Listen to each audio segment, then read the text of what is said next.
से पकड़ो।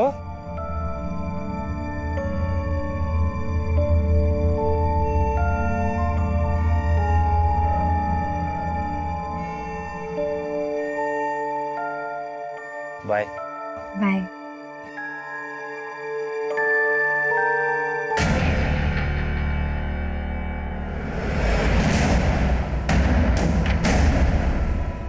पापा शक्ल देखिए कभी अपनी है? ये चश्मा ना शक्ल ना सूरत। अरे बहन जी लगती है तू। और वो लड़का जो है ना बाइक पे चढ़ने आया था तने, वो 21 है तारे से। पक्का उसकी नियत में खोट है ना जो तारे को भाव दे रहा है वो। अरे दूर रहना उस बहरूपी से, बोल रहा हूँ तुझे मैं, दूर रहना उससे। कौन बहरूपिया? वही वो चिकना बाहर इसे छोड़ने आया था अभी बाइक पे। देख इसको घास दे रहा है, इसको जिसको शादी के लिए 12 लड़के ना बोल चुके हैं। इंसान की खूबसूरती सूरत से नहीं सीरत में होती है। ऐसा मुझे जुगल ने कहा है।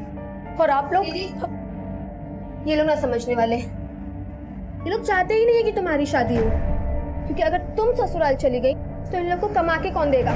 बाणी बाणी ये अपनी आकाशवाणी बंद कर, बोल रहा हूँ तने मैं। चुप। पापा आपको समझने के लिए मुझे बानी के मशवरे की जरूरत ना है।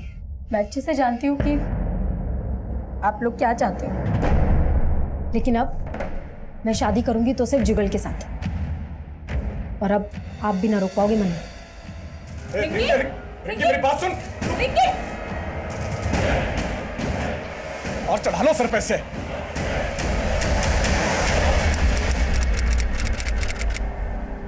छोले कुलचे, चलो छोले कुलचे।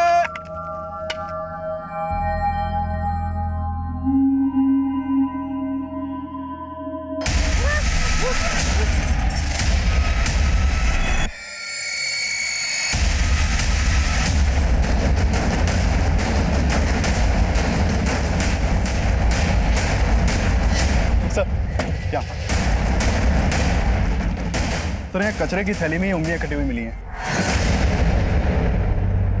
इन उंगलियों के अलावा कुछ और मिला? अभी तक तो नहीं सर, हालांकि हमारी टीम यहाँ आसपास सर्च कर रही है। इन उंगलियों को फॉरेंसिक के लिए भेजो। अगर इसका आधार आईडी होगा तो फिंगरप्रिंट से स्कैन करके इसकी आईडी पता चल सकती है। इससे यह कंफर्म होगा कि वाकई में कोई मर्डर हुआ है या फिर कहानी कुछ और है।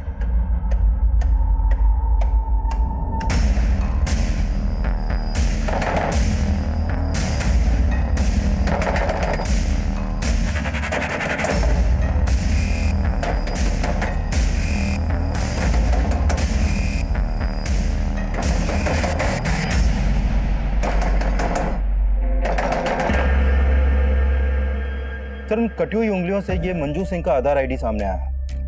हमें लग रहा है इसका मर्डर हुआ है।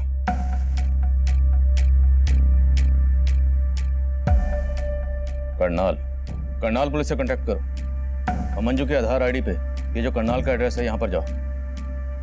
हो सकता है मंजू मिसिंग हो। Okay sir.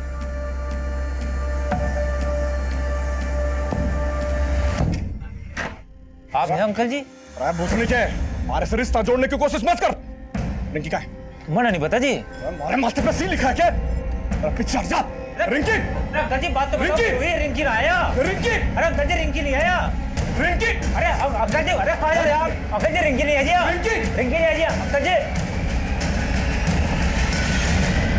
सर समालका के एक डंपिंग ग्राउंड में एक औरत की लाश के टुकड़े मिले हैं। बड़ी मंजू की? जी sir. Sir photo Manju Singh के लाश से मैच करता है।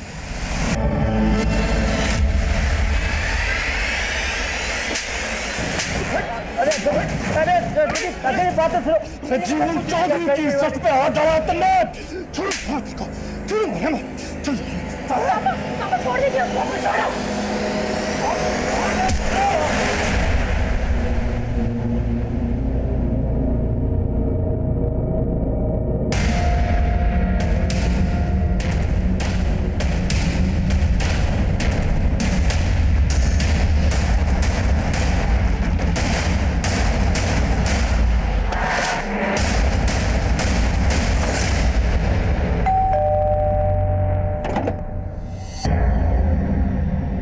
मंजू सिंह के बारे में आपसे कुछ बात करनी है। कहाँ है मंजू? सर मंजू यहाँ नहीं रहती। तो फिर कहाँ रहती? और आप क्या लगते हैं मंजू का? हम मंजू के माँ बाप हैं, लेकिन आप मंजू के बारे में पूछना क्या है?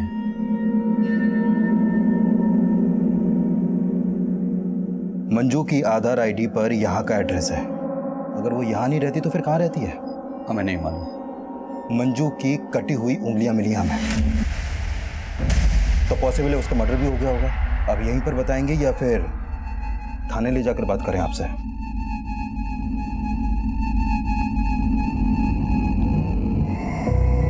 सर, हम कुछ छिपा नहीं रहे। 2 साल से मैंने मंजू को नहीं देखा। तो फिर 2 साल से थी कहाँ वो? मंजू पानीपत के कॉलेज में पढ़ती थी। पानीपत के एक लड़के से उसकी दोस्ती हो गई। मने ये सब पसंद ना था साहब। आज से तेरा कॉलेज जाना बंद। आज के बाद दोबारा उस लड़के से मिलने की कोशिश की ना तो अच्छा ना होगा। लेकिन मंजू उस लड़के के लिए हमें 2 साल पहले छोड़कर भाग गई। कौन था वो लड़का? हम उसे नहीं जानते साहब, लेकिन उस लड़के ने मंजू को इतना बरकरार दिया था कि उसने अपने घर से अपनी माँ के गहने, जेवर, पैसे सब चुरा करके उस लड़के के साथ भाग गई और हमें फोन करके बताया कि पापा, मुझे लगता था कि आप मुझे समझोगे, लेकिन अब मैंने शादी कर ली है। लेकिन उसके बाद उसका फ़ोन कभी ऑन नहीं हुआ। वो हमको भूल गई थी तो हम भी उसे भूल गए। भूल गई या फिर 2 साल बाद उसे ढूंढ निकाला और उसे? ऐसा हमने कुछ नहीं किया सर। ज़रूर उस लड़के ने उसके साथ कुछ किया होगा।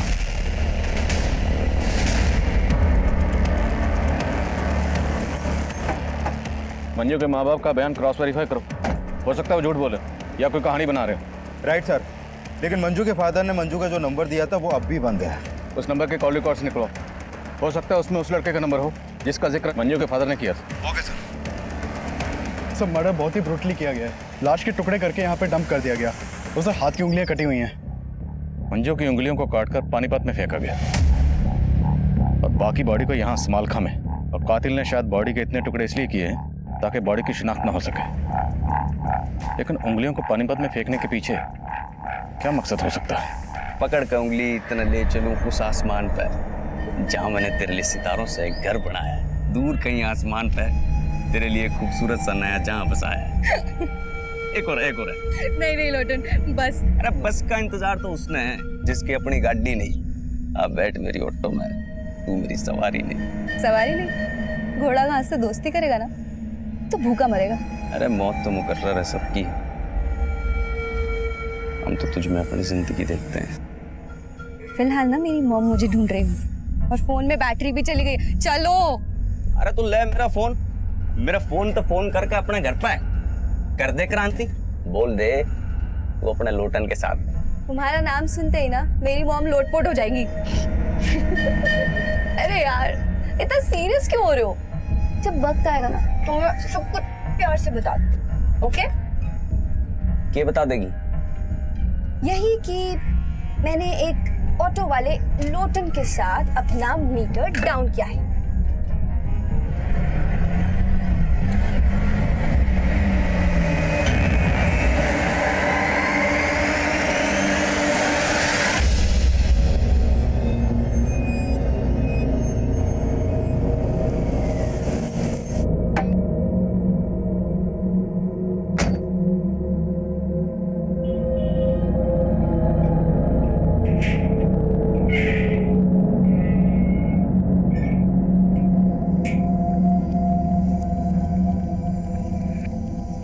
दीदी क्यों रो रही हो?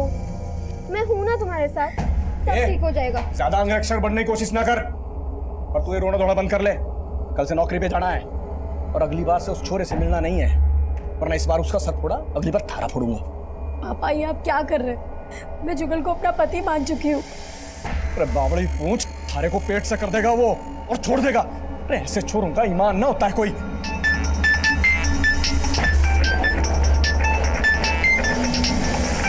ना काट क्यों दिया? तने भी कोई पति बना रखा है क्या?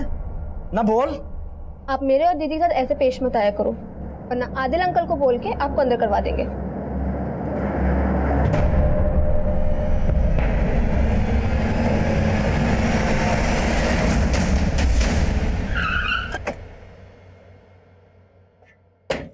जैन सर।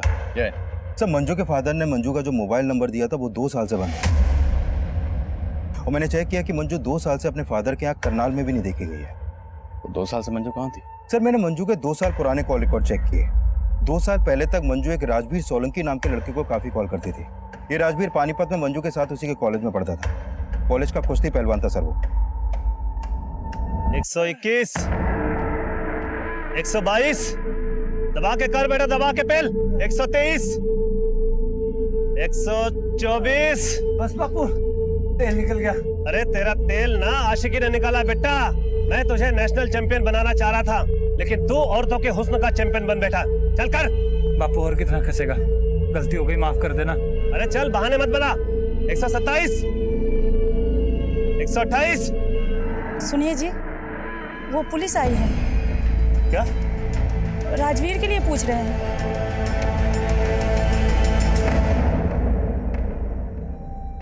क्या हुआ पहलवान? मुंह में दही क्यों जम गई? मंजू का नाम सुनते ही चुप क्यों हो गए? मैं किसी मंजू को नहीं जानता जी। अच्छा, ये है मंजू जो तुम्हारे साथ कॉलेज में पढ़ती थी। अब याद आया? यो मंजू जी, हाँ जी याद आ गया। यो जी मेरे साथ कॉलेज में पढ़ा कर रही थी, मेरी दोस्त थी जनाब। बात की होगी। हमें मंजू की लाश मिली। अब नाटक बंद कर, ये बोल के मंजू के साथ तुम्हारा क्या रिश्ता था? जनाब मेरी दोस्त थी, 2 साल से तो देखा भी नहीं मैंने जी उसे।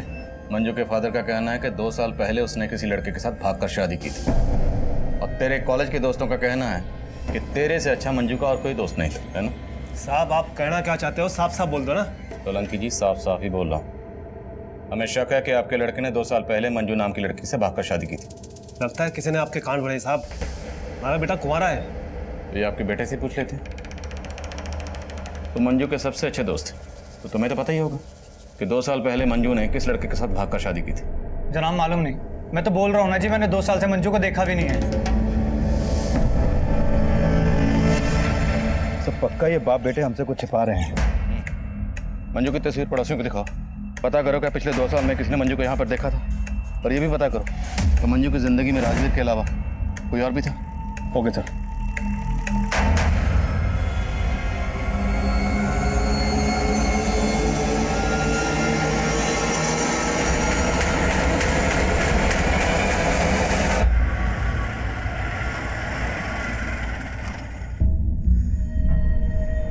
चलो बाय। बाहर से भगाएगी, अंदर नहीं लेके चलेगी अपनी मम्मी से मिलवाने। सुपर रखो लोटन, ऊपर का फल मीठा होता है ना। तो घनी नमकीन है, नमकीन और मिठाई एक साथ, कहीं बात अजमी ना हो जाए। बाय।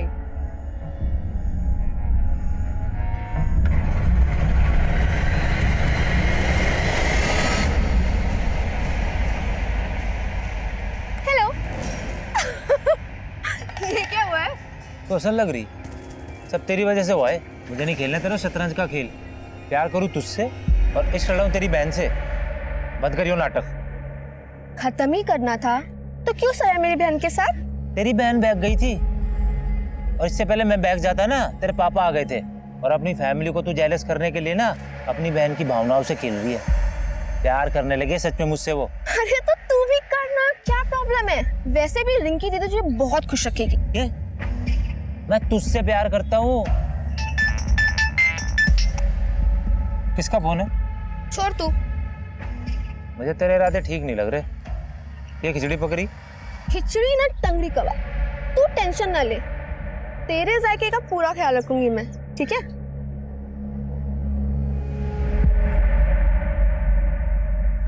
सर पिछले 2 साल से मंजू को राजवीर के घर के आसपास भी नहीं देखा गया, और राजवीर के पिछले 6 महीने पुराने कॉल रिकॉर्ड में भी मंजू का कोई दूसरा नंबर नहीं मिला।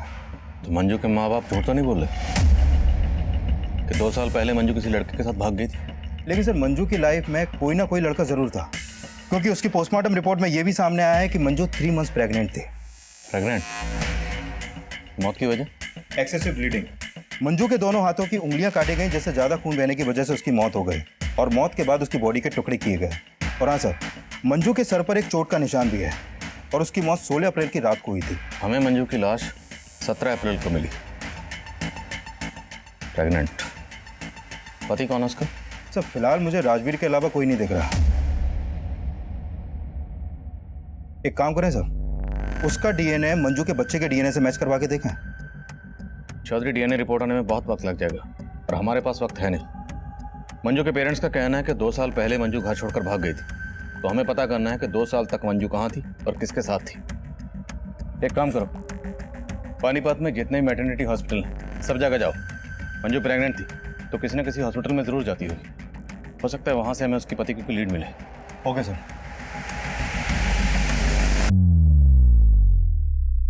शुरुआत में कटी उंगली मिलने के बाद मेरे कलीग्स ने मर्डर की थ्योरी बनाई, पर मुझे लग रहा था कि शायद ये केस मर्डर का ना हो। पर यह केस ना सिर्फ मंजू के मर्डर का था, बल्कि इस केस में एक से एक खौफनाक मंजर सामने आने वाले थे, जिसमें मंजू के मर्डर से लेके उसके जिस्म के टुकड़े टुकड़े करने के मंजर से भी कहीं ज्यादा खौफनाक मंजर थे। तब हम इस बात पे फोकस कर रहे थे कि मंजू का पति कौन है और मंजू के पेट में पल रहा वो बच्चा किसका था। मंजू की आप बीती में हमें मंजू के पेरेंट्स का रोल भी सस्पिशियस लग रहा था, क्योंकि उन लोगों ने मंजू की डेड बॉडी को भी क्लेम करने से मना कर दिया था।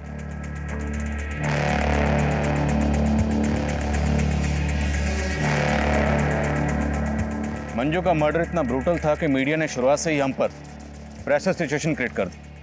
उस वक्त हमारे पास मीडिया के सवालों के कोई जवाब नहीं था और ये सब बातें उस मुजरिम के हौसले बुलंद कर रही थी। एक गर्भवती महिला की हत्या करके उसके टुकड़े टुकड़े करके शहर में फेंक दिया जाता है और पुलिस उस किलर के खिलाफ कोई भी सबूत नहीं जुटा पाती है। क्या ये पुलिस की नाकामी है या फिर उस अपराधी की जीत पुलिस को गुमराह करने में सफल होता नजर आ रहा है? क्या पुलिस मंजू के उस कातिल तक पहुंच पाएगी या नहीं?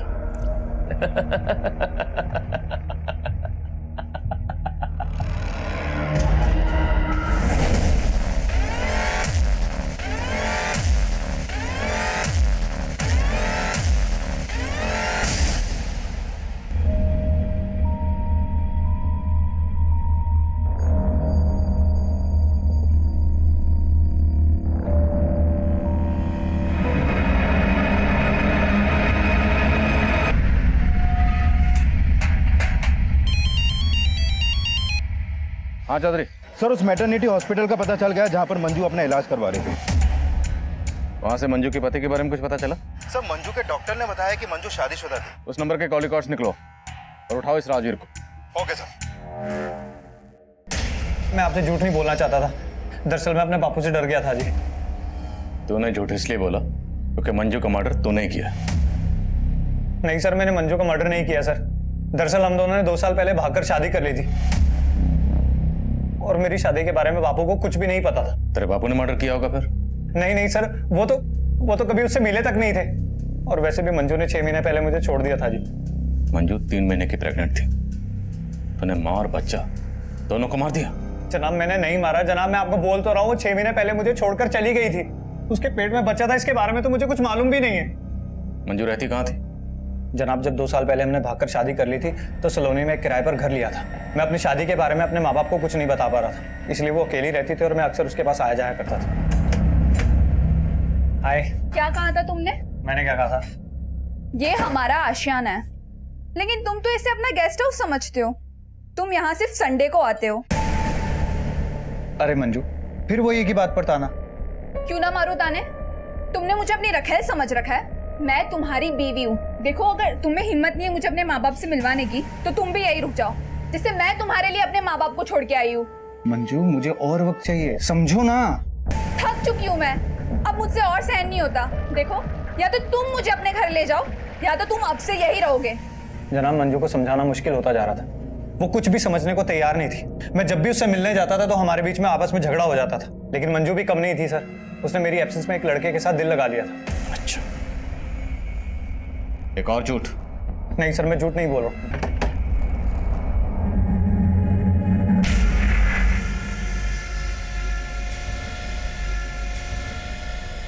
मंजू, कौन था ये लड़का? यहाँ क्या कर रहा था?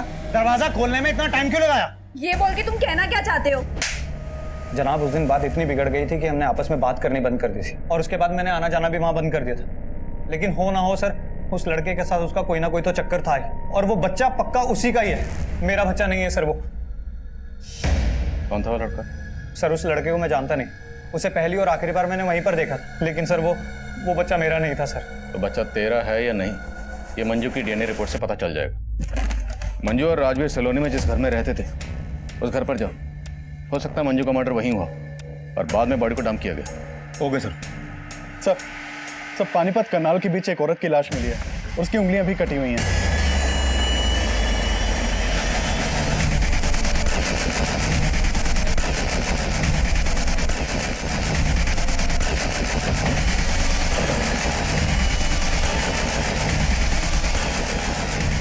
अरे पीछे हटिए।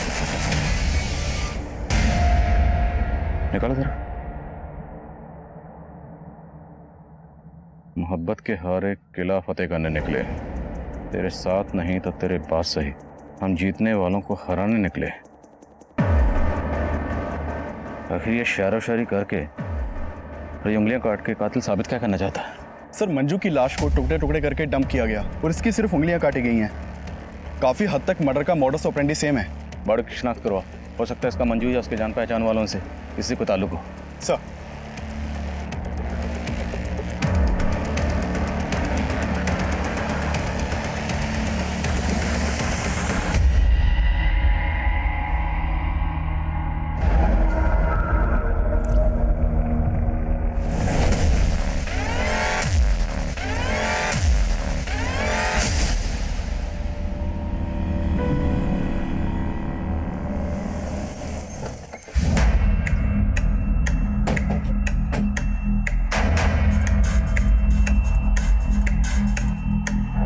थोड़ा सा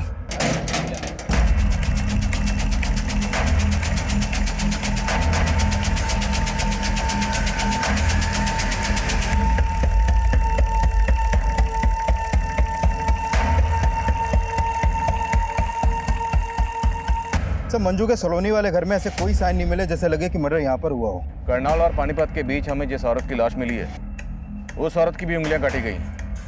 मैं तुम्हें उसकी तस्वीर भेज रहा हूँ, जरा पता करो क्या उस औरत का मंजू के घर पर आना जाना था? Okay sir. नहीं जनाब, मैं इस औरत को नहीं जानता और मुझे मालूम नहीं कि मंजू इस औरत को जानती होगी कि नहीं। इस औरत को मंजू के घर में कभी आते जाते तो नहीं देखा है। ये मंजू का हस्बैंड है जो दिल्ली में कहीं जॉब करता है और संडे संडे आता है, और अभी कुछ टाइम से वो यहाँ पे आना ही बंद कर दिया है। ऐसा तो नहीं लगता था, पर सर कुछ समय से एक आदमी का यहाँ पे काफ़ी आना जाना हो रहा था। राजवीर भी वही कह रहा था जो पड़ोसन कह रही है कि मंजू का किसी के साथ अफेयर था। पड़ोसन और राजवीर से उस लड़के का स्केच बनवाओ और मंजू के करंट नंबर के कॉल रिकॉर्ड्स निकलो। हो सकता है उस लड़के के बारे में कुछ पता चले, और इस औरत की पहचान पता करो, क्योंकि हो सकता है मंजू और इस औरत दोनों का कातिल एक ही हो। सर,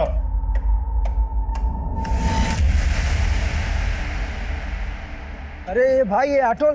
गाड़ी पार्क कर देना और एक भी स्क्रैच नहीं आना चाहिए। ए भाई, यहाँ मैं कार पार्किंग में खड़ा हूँ, तुम्हारी उड़न खटोला के लिए नहीं। ओ भैंस की पूछ, रोमांस के मूड में हूं, इसलिए प्यार से सुन। मैं तेरा कस्टमर हूँ और तू दरबान। बेगर्स कांट बी चूजर्स, समझा? नहीं समझा? अच्छे से गाड़ी पार्क करियो, एक भी स्क्रैच आ गया ना तो तेरी खाट खड़ी कर दूंगा।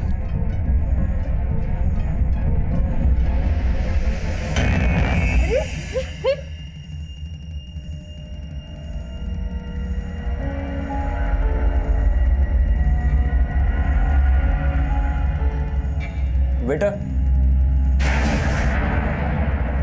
लोटन, सुनो ना, वो मैं कह रही थी कि जब हम घर जाएंगे ना,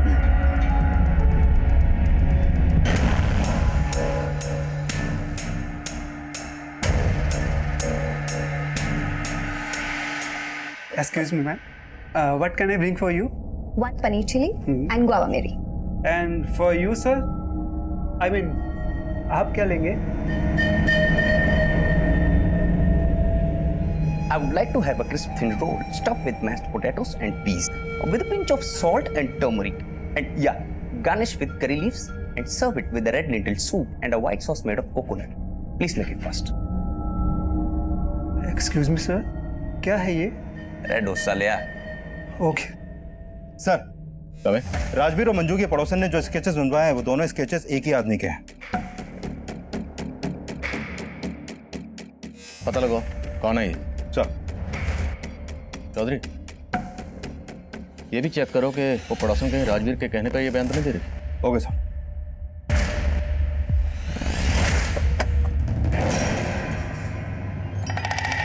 बाय।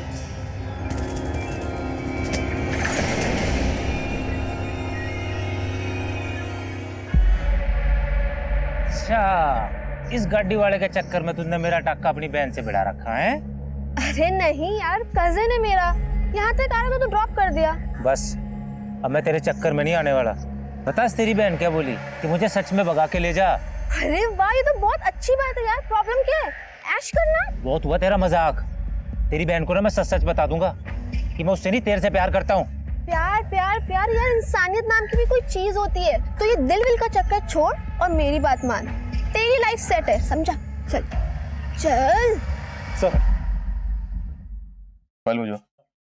एक रोजी नाम की लड़की की मिसिंग कंप्लेंट दर्ज हुई थी संगमनगर थाने में। ये कंप्लेंट रोजी की मां ने दर्ज करवाई थी। सर रोजी की फोटो उस औरत की फोटो से मैच करती है जिसकी हमें उंगली कटी लाश मिली थी।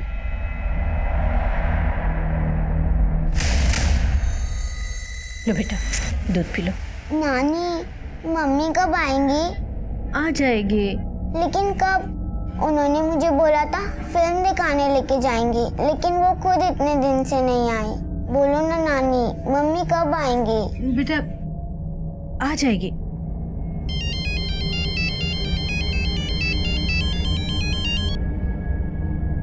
हेलो,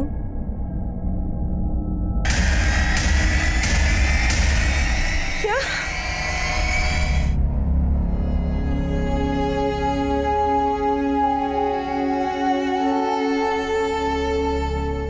सर रोजी कॉल सेंटर में काम करती थी। 2 दिन पहले मैंने उसे आखिरी बार देखा था, तब वो कॉल सेंटर जाने के लिए घर से बाहर निकल रही थी। अच्छा माम, मैं चलती हूँ। बाय बच्चा। मम्मा, मैंने आपको बोला था ना मुझे कार्टून फिल्म देखने जाना है सिनेमा में। हाँ बेटा, चलेंगे पक्का। लेकिन कब मम्मा? बेटा नेक्स्ट संडे।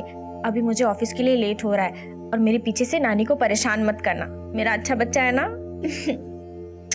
बाय बाय माँ। सर उसके बाद रोजी का कुछ पता नहीं चला। अगली सुबह वो कॉल सेंटर से वापस ही नहीं आई, ना ही उसका फोन लग रहा था। लेकिन आपने संतनगर पुलिस स्टेशन को ये नहीं बताया कि रोजी कौन से कॉल सेंटर में काम करती थी? रोजी कहाँ काम करती थी उसने मुझे कभी नहीं बताया। आपकी बेटी कहाँ काम करती थी ये आपको नहीं पता? और आपने कभी पूछा भी नहीं उससे? सर मैंने कई दफा उससे कहा था कि अपने कॉल सेंटर का पता घर में छोड़ दे। आपने बताया कि रोजी की बेटी है। उसका पति कहाँ? रोजी की अपने पति से नहीं बनती थी, इसलिए 3 साल पहले वो अपने पति से अलग हो गई थी। कहाँ रहता है वो जींद रोड पे रहता था और रोजी से अलग होने के बाद वो कहीं शिफ्ट हो गया था। कहाँ शिफ्ट हो गए? सर वो मुझे नहीं पता। मैडम आपको आपके दामाद का नाम तो पता होगा। उसका सुनील नाम है। किसी पे शक आपको? कौन आपकी बेटी के साथ ऐसा कर सकता है? नहीं सर, मुझे कुछ नहीं मालूम। कुछ दिन पहले मंजू नाम की एक लड़की का कत्ल हुआ। ये है मंजू। इसकी भी ठीक वैसी उंगलियां काटी गई जैसे आपकी बेटी रोजी की काटी गई। क्या आप इसे जानती हैं? हो सकता है ये आपकी बेटी रोजी को जानती हो, कभी आपके घर आई हो। नहीं सर, मुझे कुछ नहीं मालूम इसके बारे में। कुमार, पता लगाओ रोजी कौन से कॉल सेंटर में काम करती थी और उसके पति सुनील का भी पता लगाओ। सर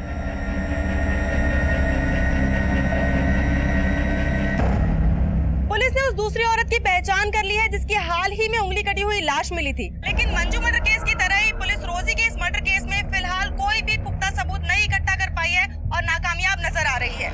अब सबसे बड़ा सवाल ये उठता है, क्या मंजू और रोजी का कातिल एक ही है या ये कोई 2 अलग अलग लोग हैं?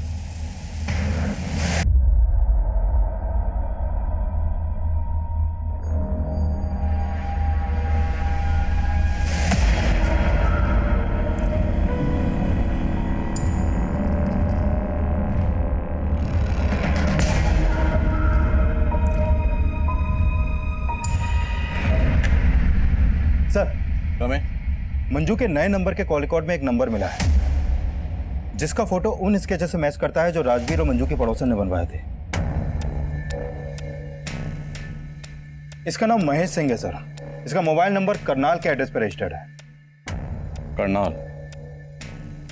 मंजू भी करनाल की रहने वाली थी? हाँ सर, और ये भी पता चला है कि ये महेश मंजू का कजन है। ये मंजू के कोई दूर के ताऊ का बेटा है। लेकिन मंजू के माँ बाप का कहना है कि वो बिल्कुल नहीं जानते थे कि 2 साल तक मंजू कहाँ रह रही थी। तो फिर ये मंजू का कजन ये मंजू से मिलने क्यों जाता था? और इसे कैसे पता कि मंजू कहाँ रहती थी? सर मैं हमेशा मंजू का सपोर्ट करता था सर। मानता हूँ चाचा जी उनकी शादी के खिलाफ थे, लेकिन राजवीर के साथ घर से भाग जाने के बाद से मैं लगातार मंजू के टच में था।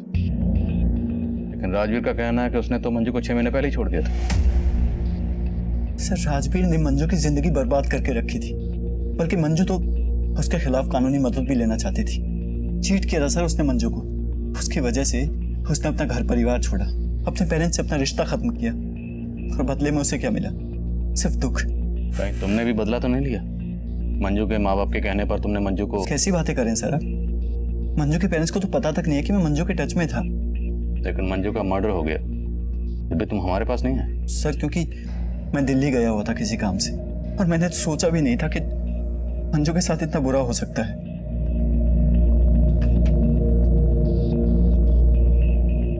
इसे जानते हो? नहीं सर, और वैसे भी मैं पानीपत में कम ही आता था। मंजू ने कभी तुम्हें कुछ ऐसा बताया कि तुम्हें अजीब लगा? सर, मंजू ने राजवीर के अलावा कभी किसी की बुराई नहीं की। मुझे लग रहा है शायद राजवीर ने ये कांड किया है, क्योंकि मेरी नजर में वही एक ऐसा लड़का है जो किसी भी हद तक जा सकता है।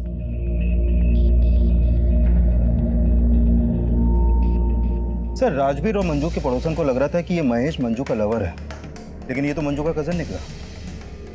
सर, कहीं ये एंगल मंजू के पेरेंट्स से तो नहीं जुड़ा? शायद ऑनर किलिंग, क्योंकि वो लोग भी मंजू और राजवीर की शादी के खिलाफ थे।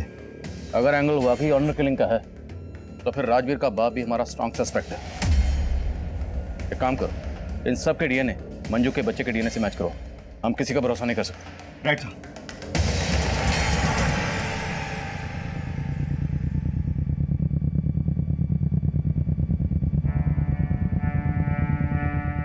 मंजू पापी नहीं थी। क्या बकवास कर रही हो? सच बोल रही हूँ, आपने तो उसे भुला ही दिया था, लेकिन मैं 2 साल से मंजू की शक्ल देखने के लिए तरस रही थी, और आपने मुझे मंजू से दूर रखा। टुकड़े टुकड़े करके किसी ने उसे जानवर की तरफ फेंक दिया, और आखिरी बार में उसे कलेजे से लगा के रो भी न पाई। मंजू हमारा अतीत थी, वो 2 साल पहले ही हमारे लिए मर चुकी थी। अब उसकी जगह हमारी यादों में भी नहीं होनी चाहिए।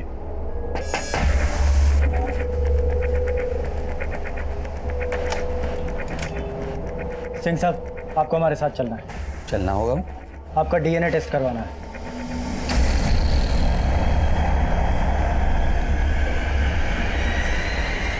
राजवीर,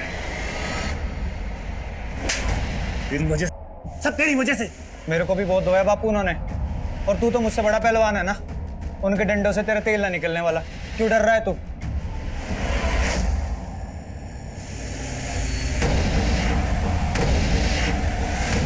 जब मियाँ बीवी राजी तो क्या करेगा काजी? दीदी, मैं बोल रही हूँ, मान लो मेरी बात। भूल जाओ मम्मी पापा क्या कहेंगे, और भाग जाओ जगल जीजा जी के साथ। बाकी की सारी सेटिंग मैं कर दूंगी पक्का, ठीक है? ए छोरी, क्या सिखा रही है अपनी बहन को? अजी सुनते हो? जल्दी आओ। क्या सिखा रही है? हाँ, बोल क्या सिखा रही है? देखो क्या, क्यों चिल्ला रही हो? ये दोनों बहनें मिलकर क्या प्लान बना रही है? ये उस लड़के को जीजा जी बोल रही है, और इसे बोल रही है उसके साथ भाग जा। मैं ऐसे कैसे भाग जाएगी? मैं क्या बावली पूंछूं?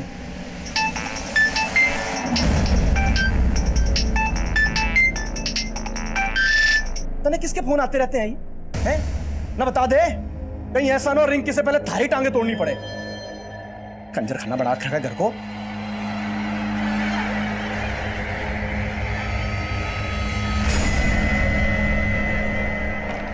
सर, रोजी के कॉल रिकॉर्ड में मंजू या मंजू से जुड़े किसी भी इंसान का नंबर नहीं मिला। रोजी के बैकग्राउंड में कोई लवर? फिलहाल तो ऐसा कुछ सामने नहीं आया। सर, रोजी के कॉल रिकॉर्ड में किसी कॉल सेंटर का नंबर भी नहीं मिला। पर रोजी की माँ का कहना है कि रोजी कॉल सेंटर में काम करती थी। सर, मैंने रोजी की कॉल रिकॉर्ड अच्छे से स्टडी की है। अक्सर रात के वक्त रोजी का फोन रेड लाइट एरिया में एक्टिव रहता था। Red light area? तो मतलब रोजी... एक काम कर, जिन जिन रेड लाइट एरिया में रोजी का नंबर एक्टिव रहता था वहां पूछताछ कर। सर,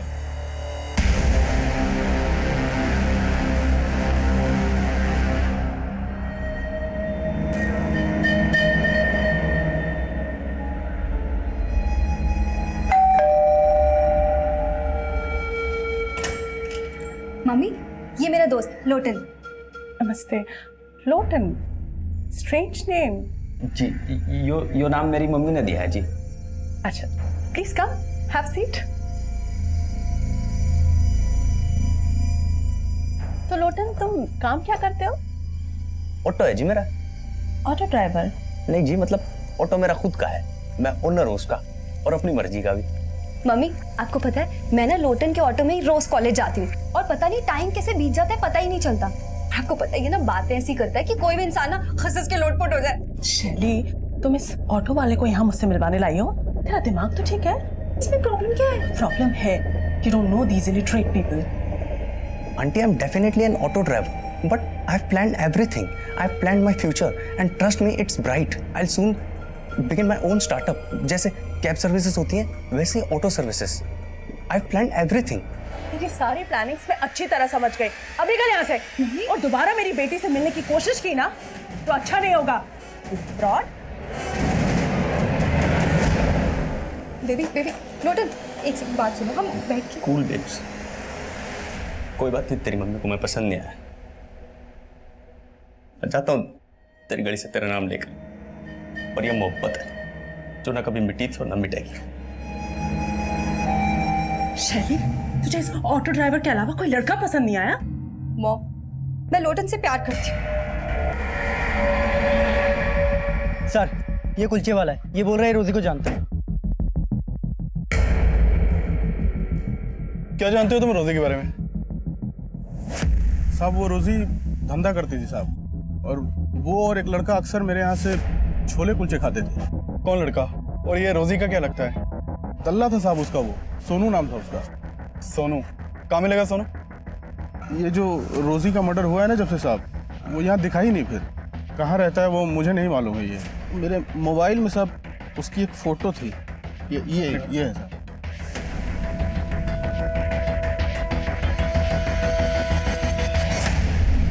खा लो।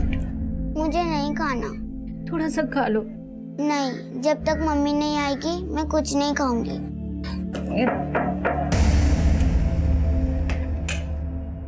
ये क्या बोल रहे हैं आप साहब?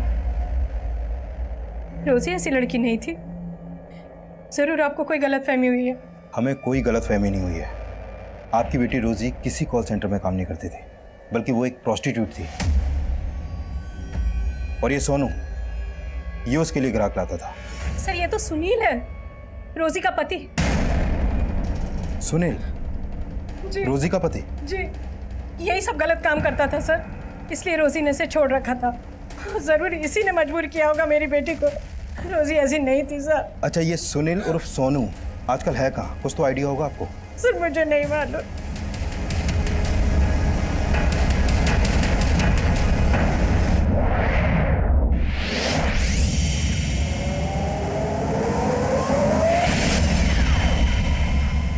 साहब, उस रोजी को ना ये धंधा अच्छा नहीं लगता था। तो क्या सोनू उससे जबरदस्ती काम करवा रहा था? वो तो अपनी बेटी को पढ़ाने के लिए, उसको पालने के लिए सब करती थी। सब वो हमारे साथ ना बहुत टाइम से धंधे पे थी। सब वो तो उसके लिए और हमारे लिए ग्राहक लेके आता था। ये सोनू मिलेगा कहाँ, तुम्हें मालूम है? उसका फ़ोन तो कई दिन से लग नहीं रहा है, लेकिन हाँ, उसका एक दोस्त था जाकिर, उसके घर पे उसका आना जाना था। जाके उससे बात करो। कहाँ रहता है जाकिर?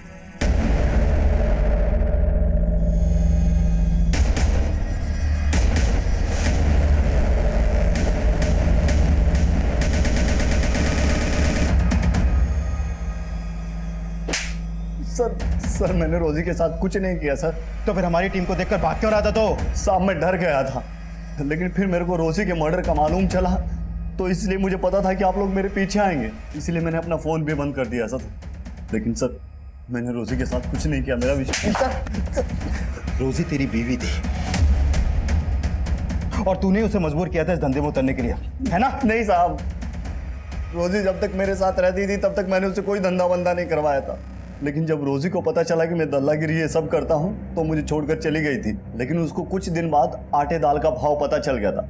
और सर, रोजी ये सब अपनी मर्जी से करती थी, मैंने रोजी के साथ कुछ नहीं किया। हाँ, जरूर उसके कस्टमर ने रोजी के साथ कुछ किया होगा। कौन कस्टमर? सर, कुछ रोज पहले एक टैक्सी वाला आइटम ढूंढते हुए हमारे एरिया में आया था। उसने रोजी के साथ कुछ किया होगा। मैंने रोजी को आखिरी बार उसी के साथ देखा था। सर, उसके बाद रोजी लौटकर वापस नहीं आई। फिर मालूम चला कि रोजी की लाश मिली। कौन था वो टैक्सी वाला? ये तो मुझे मालूम नहीं है, पहले कभी मैंने देखा नहीं था। टैक्सी का नंबर देखा था? इतना कहाँ याद रहता है सर, मुझे तो ठीक से उसकी शक्ल भी याद नहीं है। लेकिन ये बात पक्की है कि सर वो सरदार था और उसी ने रोजी के साथ कुछ किया होगा।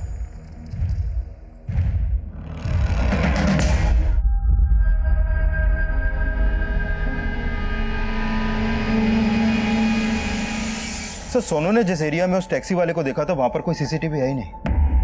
नहीं, ऐसा तो नहीं कि सोनू ने खुद ही किसी नफरत की वजह से अपनी बीवी का कत्ल किया फिर उसके पास वो शायरी छोड़ दी। लेकिन सर मैंने सोनू की हैंडराइटिंग भी शायरी की लिखावट से मैच करके देखी है, मैच ही नहीं हुई है। अगर सोनू सच बोला है तो पॉसिबल है कि मंजू ने उसी सरदार की टैक्सी हायर की हो जिसकी रोजी ने की थी, क्योंकि दोनों की मॉडस ऑपरेंडी सेम। सभी टैक्सी स्टैंड पर पता करो, एक सरदार टैक्सी वाले को ढूंढना मुश्किल नहीं होना चाहिए। राइट।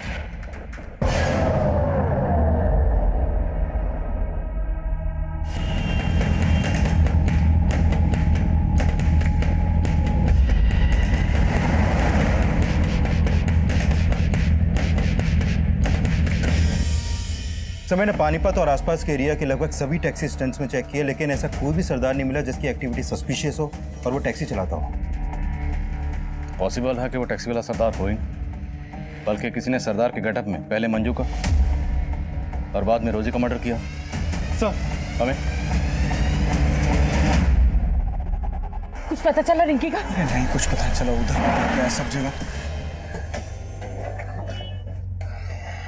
कल 8 बजे। हाँ, अरे चौधरी साहब, कुछ परेशान लग रहा? नहीं आदिल साहब कुछ भी नहीं। पक्का ना? हाँ। पहले कुछ बात हो तो बताइएगा।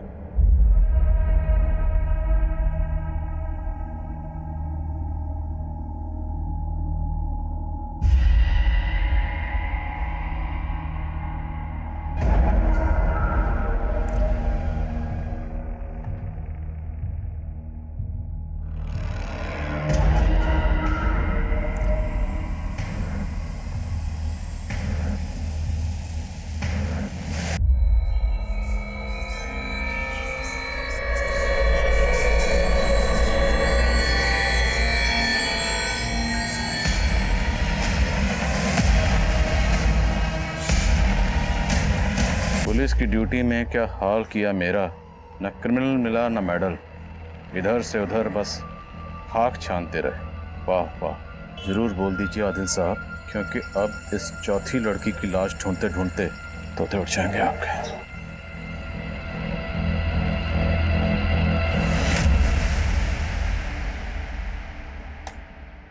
सर इस फुटेज में तो ये सरदार उस बॉक्स को रखता हुआ दिखाई दे रहा है, मतलब इसी सरदार ने वो कटी हुई उंगलियां आपके घर के गेट पे रखी। और सर रोजी के साथ जो टैक्सी ड्राइवर देखा गया था वो भी एक सरदार था।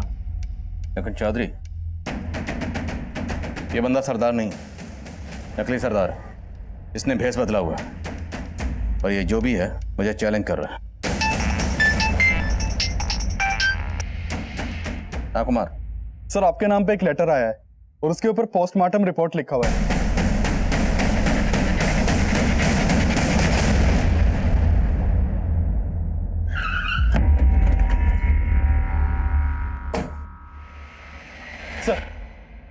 Sir letter.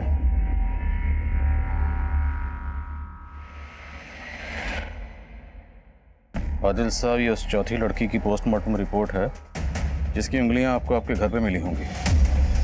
इस लड़की की मौत एक्सेसिव ब्लीडिंग की वजह से हुई। उसके बाद उसकी 10 की 10 उंगलियां काट दी गई। मौत 7 मई की रात को हुई और उसी रात आपके मोहल्ले की एक लड़की गायब हुई।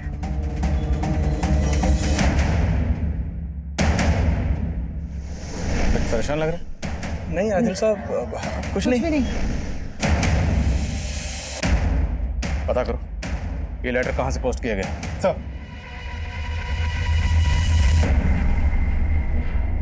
सब जगह देख लिया उसको, है ही नहीं वो कहीं पे, समझ नहीं आ रहा कहां ढूंढे उसको जाके।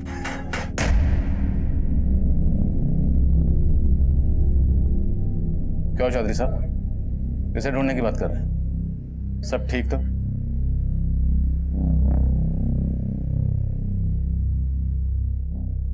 रिंकी का है? आदिल साहब, समझ में नहीं आ रहा किस मुंह से बोलो।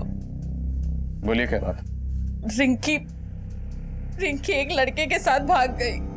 किस लड़के के साथ? जुगल के साथ। एक नंबर का लफंगा है। अब ना उसका फोन मिल रहा है और ना ही रिंकी का। कहाँ रहता है जुगल?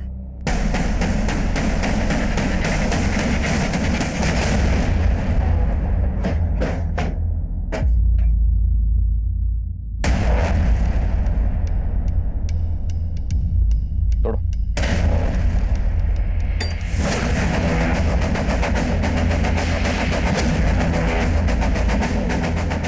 चेक करो सब जगह।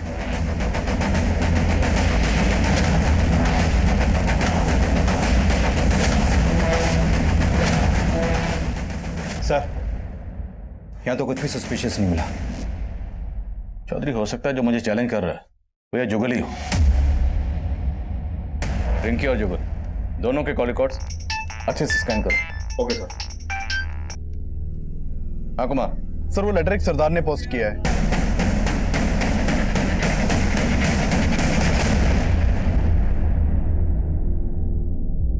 ये जुगल या जुगल से कनेक्टेड कोई हो सकता है कि मेरे पड़ोस में रिंकी के अलावा और कोई मिसिंग नहीं है। सर, रिंकी का फोन पानीपत बस अड्डे के पास बंद हुआ था, लेकिन जुगल का फोन रिंकी का फोन बंद होने के 4 घंटे बाद उसके घर वाले एरिया में ही बंद हुआ था। जुगल के कॉल रिकॉर्ड्स में कुछ सस्पिशियस? सर, जुगल ने लास्ट कॉल एक सुबोध नाम के लड़के को किया था। ये उसका फोटो है सर। सर, मैंने इस सुबोध के भी कॉल रिकॉर्ड चेक किए हैं। सर, ये सुबोध रिंकी की छोटी बहन बानी को भी बहुत कॉल करता था। पूछताछ करो जरा सुबोध से। मैं बानी से मिलता हूँ। सर, जुगल से मेरा कोई लेना देना नहीं है। तो फिर जुगल ने तुझे फोन क्यों किया था? दरअसल सर बात यह है कि मैं एक बानी नाम की लड़की से बहुत प्यार करता हूँ। सर, काफी टाइम से हमारा अफेयर चल रहा था। सर, जुगल ने एक दिन फोन पे मुझे बोला कि बानी मुझसे चीट कर रही है। सर, बानी का जुगल के साथ भी अफेयर चल रहा था। वो क्या है कि जुगल से मन भर गया था उसका, इसलिए अपनी बहन रिंकी से टांका पेट करवा रही थी उसका। ये जुगल कहाँ है अभी? अंकल, वो मैं जुगल को प्यार नहीं करती थी, लेकिन वो लड़का अच्छा था। इसके लिए मैंने सोचा कि दीदी को उसके साथ, लेकिन मैंने जैसा सोचा था ना वैसा कुछ भी नहीं हुआ। मुझे तो सही उम्मीद नहीं थी बानी। तू जुगल से प्यार करती थी और तूने मुझे धोखा दिया। नहीं दीदी, ऐसा कुछ भी नहीं है जैसा आप सोच रहे हो। आपको जरूर कोई गलतफहमी हुई है। कोई गलतफहमी ना हुई। मैंने रिंकी को सब कुछ सच सच बता दिया है। सुबोध, उसका जुगल से क्या कनेक्शन? जुगल ने सुबोध को भी मेरे खिलाफ बोल दिया था। मेरे घर के बाहर कटी हुई उंगलियां मिली किसी लड़की की, और हमें शक है कि शायद वो उंगलियां रिंकी की हैं। क्या बात कर रहे हैं खान साहब? बानी, बोलो, जुगल कहाँ? अंकल, मैं आपको सच में बोल रही हूँ, मुझे नहीं पता जुगल कहाँ है।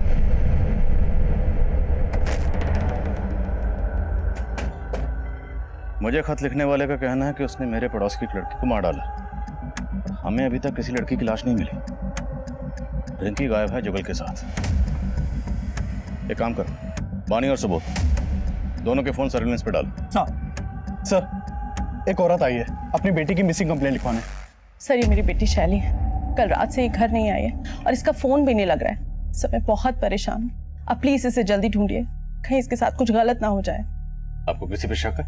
हाँ सर, एक लोटन नाम का ऑटो ड्राइवर। शैली तो नादान है, वो कह रही थी कि वो लोटन से प्यार करती है, लेकिन मुझे शक है कि शैली के गायब होने में उस लोटन का ही हाथ। कहाँ रहता है लोटन?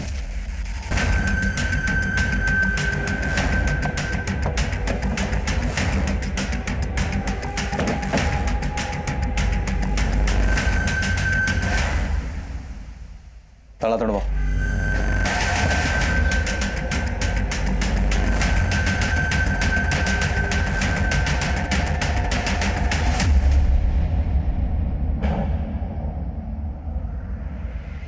सर, ये देखिए।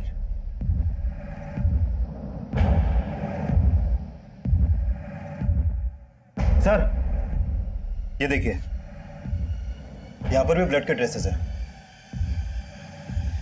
लेकिन सर ये ब्लड सूखा है, जबकि लोटन की बॉडी पर जो ब्लड है वो बिल्कुल फ्रेश है।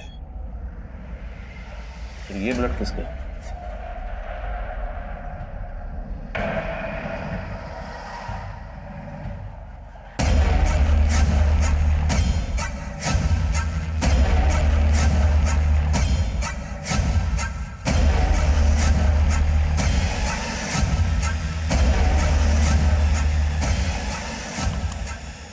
लॉटन के पड़ोसियों से पता करो इसका किस किस से मिलना जुलना था और कहाँ कहाँ आना जाना था। Okay sir. हाँ बोलो कुमार। सर जिस एरिया में रिंकी का फोन बंद हुआ था उस एरिया में रिंकी की लाश भी मिली है।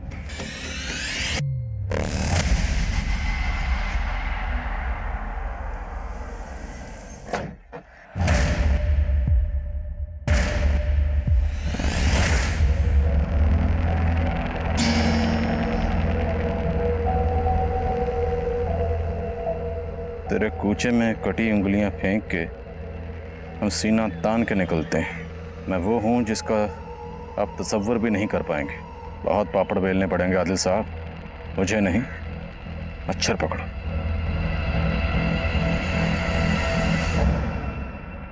कुमार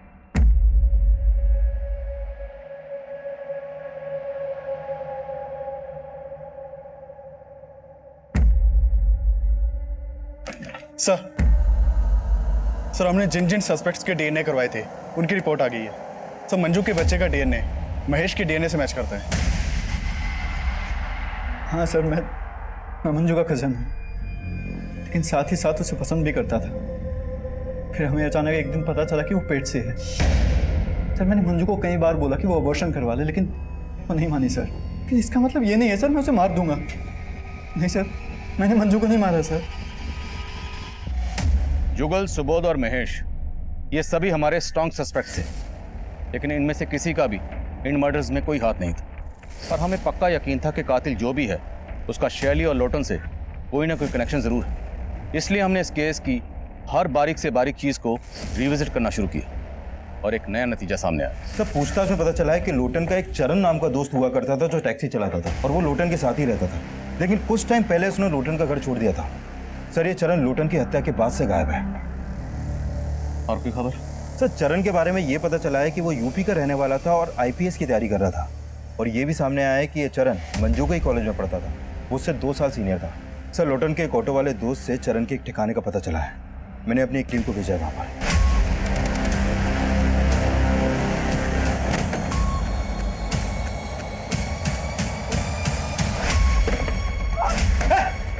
पकड़े से पकड़ो, लेके जाओ।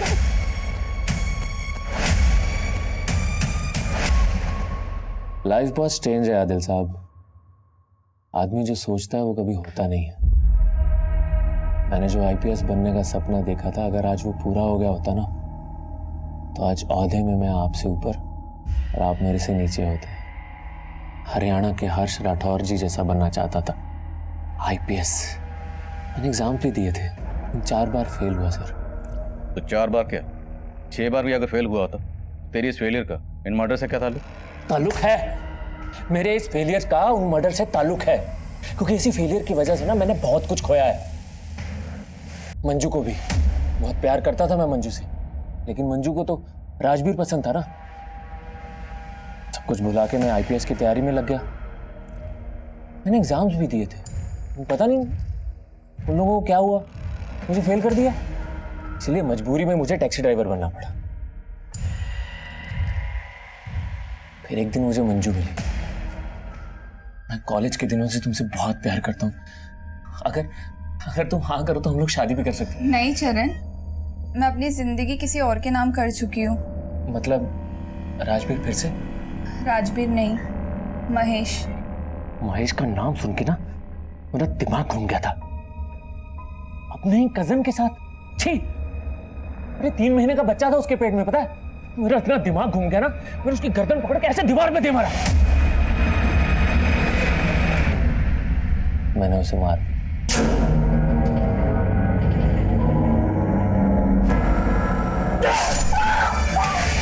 इसलिए मैंने उसकी बॉडी के टुकड़े टुकड़े करके जंगल में फेंक दिया।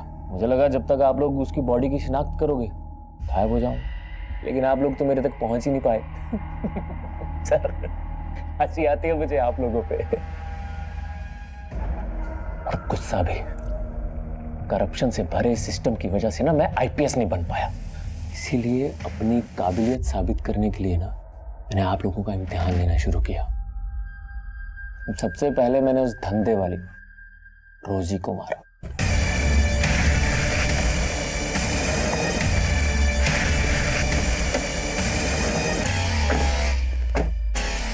ये कहाँ लाए हो तुम मुझे?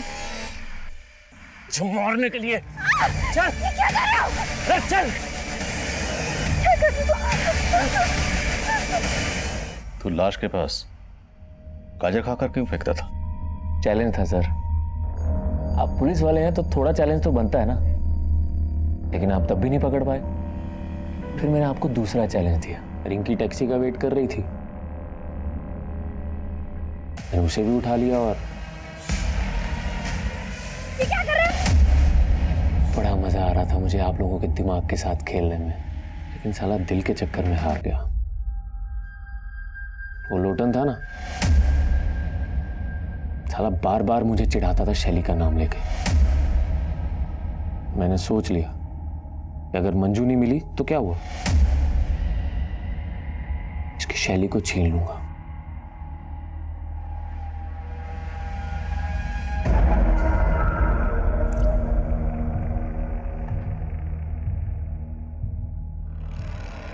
मैंने लोटन को भी मार दी। तेरी तरह नहीं, आईपीएस का झंडा लेकर घूमा जिंदगी भर और कुछ नहीं उगाड़ा। मेरी पढ़ाई और मेरी आईपीएस के बारे में कुछ मत बोलना, समझा? तू नहीं जानता मैंने कितनी मेहनत की है आईपीएस बनने के लिए। अरे काय की मेहनत? अरे 20,000-25,000 हजार की नौकरी कर रहा होता अगर मुझसे थोड़ी बहुत इंग्लिश सीख लेता तो। ऑटो ड्राइवर तेरी, तू मुझे अंग्रेजी सिखा, तू मुझे अंग्रेजी सिखा। लोटन को मारने के बाद मैंने शैली को भी उठा लिया। शैली बस मेरी होने ही वाली थी कि आप लोग आ गए और मुझे उठा के यहां ले आए। क्या बनना चाहता था? IPS, Indian police service. Police वाला बनना चाहता था, लेकिन इतना भी नहीं जानता कि कानून किस तरीके से काम करता। जानता तो ये जरूर पता होता कि मुजरिम कितना भी शातिर क्यों ना हो, एक ना एक दिन कानून के हत्थे जरूर चढ़ता है। चरण आज भी सलाखों के पीछे अपने गुनाहों के लिए सिर्फ सिस्टम को ही कसूरवार समझ रहा है, जबकि सच ये है कि इंसान अपनी हालत और हालात के लिए खुद भी जिम्मेदार होता है। किसी इंसान की कामयाबी का फैसला इस बात पे भी होता है कि उस इंसान ने अपनी गलतियों से क्या सीखा। ये केस मंजू के मर्डर से शुरू हुआ था।